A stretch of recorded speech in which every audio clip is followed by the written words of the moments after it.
Hello guys, welcome back to another Inspo. For today's video, here going to show you how to fix GameSir G7 SE disconnecting. Also, it would be really awesome if you like this video and subscribe to our channel. So let's get started. So you might be looking for a way to basically fix this problem here where, in this case, your GameSir G7 SE keeps on disconnecting.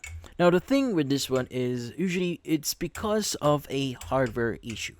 Now, typically speaking, you have your controller here, and usually in order for you to start playing it, you use a USB-C cable, which in this case you plug it around this area here.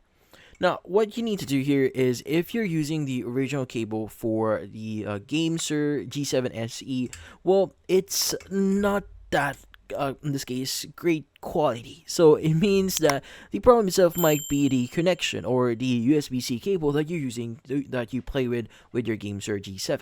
Now, what you need to do is you want to replace that USB-C cable with a different one. So just make sure that the USB-C cable that you're using supports data transfer.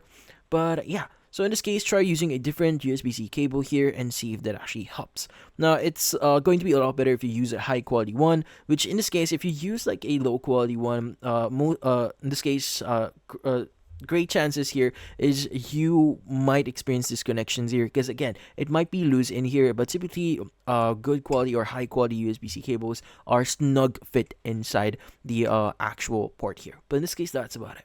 Hopefully this video was able to help you. Like and subscribe to end of the inspo. Thank you for watching.